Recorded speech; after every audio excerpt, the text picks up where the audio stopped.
उत्तर प्रदेश के अयोध्या में भव्य राम मंदिर के अंदर राम दरबार की स्थापना के बाद श्रद्धालु भक्ति भाव से भर गए हैं। वह उस पल का बेसब्री से इंतजार कर रहे हैं जब वह आखिरकार भगवान राम, देवी सीता और भगवान लक्ष्मण की नव स्थापित मूर्तियों के दर्शन कर सकेंगे।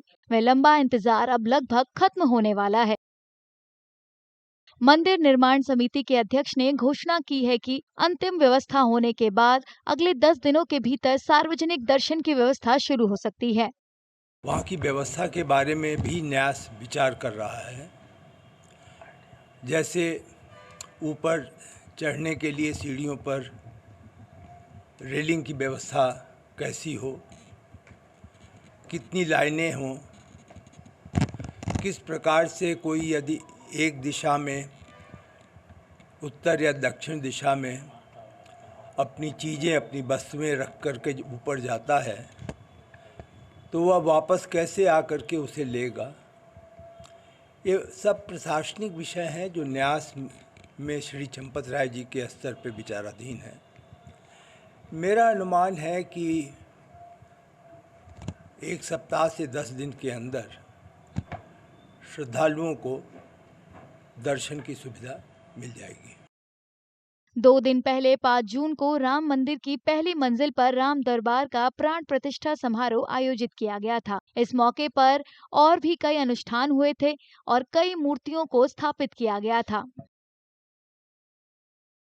उत्तर प्रदेश के अयोध्या में भव्य राम मंदिर के अंदर राम दरबार की स्थापना के बाद श्रद्धालु भक्ति भाव से भर गए हैं। वह उस पल का बेसब्री से इंतजार कर रहे हैं जब वह आखिरकार भगवान राम, देवी सीता और भगवान लक्ष्मण की नव स्थापित मूर्तियों के दर्शन कर सकेंगे। वह लंबा इंतजार अब लगभग खत्म होने वाला है। मंदिर निर्माण समिति के अध्यक्ष ने घोषणा की है कि अंतिम व्यवस्था होने के बाद अगले 10 दिनों के भीतर सार्वजनिक दर्शन की व्यवस्था शुरू हो सकती है। वहाँ की व्यवस्था के बारे में भी न्यास विचार कर रहा है।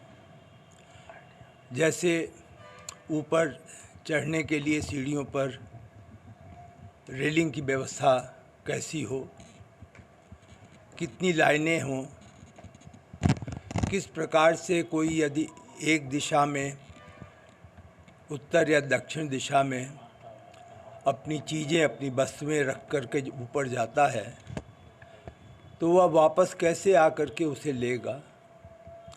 ये सब प्रशासनिक विषय हैं जो न्यास में श्री चंपत राय जी के स्तर पर विचाराधीन है। मेरा अनुमान है कि